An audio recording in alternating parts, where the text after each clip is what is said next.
Salut tout le monde, c'est Azilis. Je reviens avec, après pas mal de temps d'absence, je sais pas quand date ma dernière vidéo, mais ça fait un bail.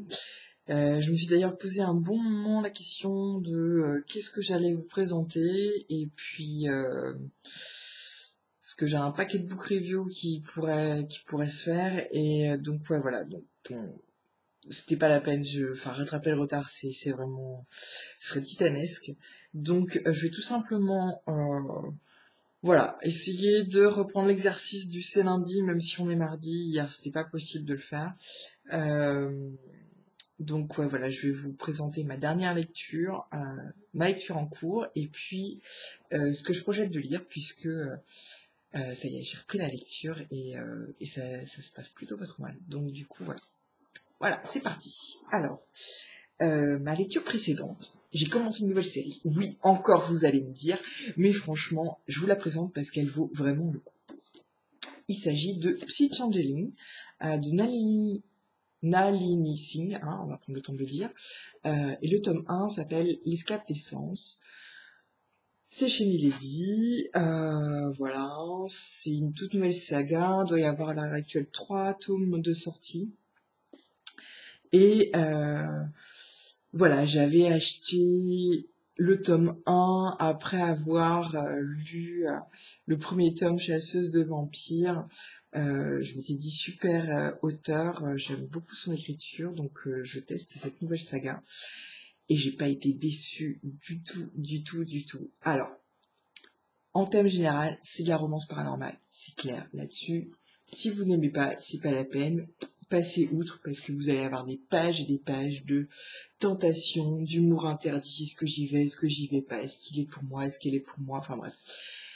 Autant de questions futiles, mais qu'est-ce que ça me plaît. Et donc du coup, voilà.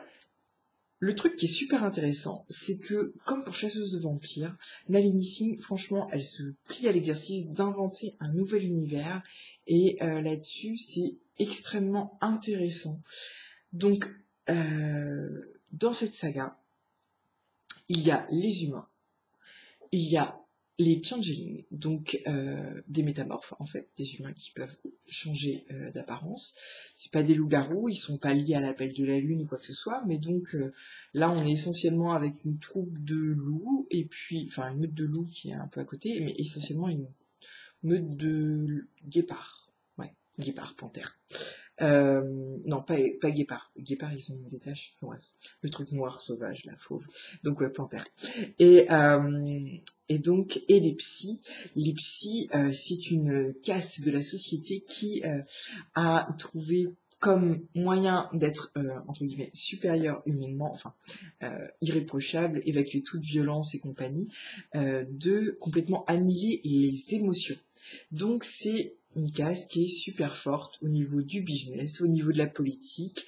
Ils sont très présents, enfin voilà quoi, c'est des personnes qui sont, voilà, dans leurs petits uniformes noirs avec leurs chemises blanches, enfin bref, enfin voilà, ils collent à la ligne, ils ont des protocoles pour s'adresser aux uns aux autres et tout, il y a un conseil qui les supervise, enfin bref, ils sont très très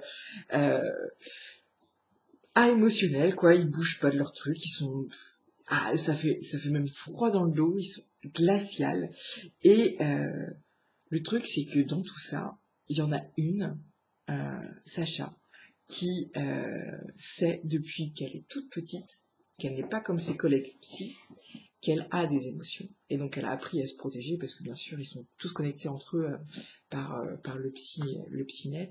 Et du coup, elle est elle se blinde, elle a extrêmement peur d'être détectée, d'être repérée et d'être bonne pour la rééducation, ce qui revient grosso modo à être lobotomisée et à devenir une grosse légume. Et donc voilà, du coup cet aspect-là, je trouve que ça donnait vraiment un côté dystopique à cet univers, puisqu'on suit quelqu'un qui grandit dans un monde où tout est fait pour l'empêcher d'atteindre le bonheur. Et donc, enfin voilà, il y a vraiment un aspect dystopique. Donc pour ceux qui aiment enfin voilà, le côté, les sociétés qui fonctionnent à l'encontre des désirs des hommes, enfin ou des personnes. Je pense que cette saga-là peut aussi enfin, vous plaire. Euh, et donc voilà, et donc Sacha, bien sûr, rencontre Lucas Hunter, donc qui est grosso modo l'alpha, enfin le chef de la meute des panthères du coin. Ils sont en affaires, mais voilà, il y a le petit, la petite étincelle, le petit truc ils se cherchent tous les deux. Et donc du coup, ce qui va donner lieu à une romance qui met du temps à s'installer, et en même temps, je trouve que Nalini, enfin, l'auteur a trouvé le moyen de satisfaire certaines attentes de l'auteur, enfin, des lecteurs, de manière assez rapide. Donc du coup, on n'est pas trop frustré. Enfin, moi, je me suis pas du tout trouvé frustrée finalement dans la mise en route de cette romance. Et une fois que cette romance-là, on s'installe, que la romance est là, on s'installe pas dans un truc, je t'aime moi non plus. Enfin voilà, la romance est là, on passe à autre chose, on passe à une intrigue, puisque du coup il y a un tueur en série dans cet univers-là, et enfin voilà, il y a des choses à trouver, il y a des failles dans le système, enfin voilà, il y a plein d'autres choses, et l'auteur enfin voilà, nous donne vraiment l'occasion de plonger dans son univers.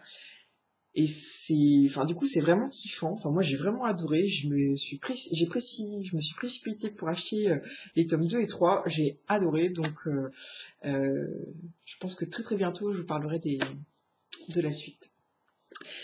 Suite à ça, vu que j'étais bien partie, que je l'ai lu dans un temps quasi record, enfin, rapidement, je me suis dit, oulala, nous sommes d'humeur à lire, ne nous attardons pas, prenons quelque chose d'un peu plus mordu. Et du coup, j'ai sorti de ma palle le tome 2 des aventures d'Alexia Tarabotti qui s'appelle Sans forme de Gail Carriger. Ça faisait longtemps qu'il était là, je l'avais acheté dès sa sortie, mais donc la lecture du premier tome, j'avais mis beaucoup de temps à me faire à l'écriture, donc j'avais vraiment mis du temps à le lire, et puis vers la moitié, les 2 tiers, enfin voilà, j'étais complètement mordue, il fallait absolument que je sache la suite, et puis surtout l'intrigue entre euh, Alexia Tarabotti et puis Lord Macon. Donc là, nous les retrouvons, ils sont mariés, puisque voilà quoi, c'est la fin. Et, euh, et c'est reparti de plus belle dans un univers. Ce coup-ci, on explore vraiment, j'ai l'impression, l'univers steampunk, enfin les nouvelles inventions technologiques, tout ça sous l'empire victorien. Donc euh, très très bon. Et bizarrement, par rapport au tome 1, je le trouve beaucoup plus facile à lire. Alors je sais pas si c'est moi qui ai changé d'humeur et tout d'un coup, enfin, ce style-là d'écriture très très relevé, enfin voilà, à moins d'obstacles à la lecture, mais en tout cas celui-ci, je rencontre pas du tout la même difficulté à le lire. Je le lis très bien, et c'est succulent, c'est truculent. Il y a des expressions, mais c'est à crever. Et franchement, c'est génial quoi. Et ça se savoure.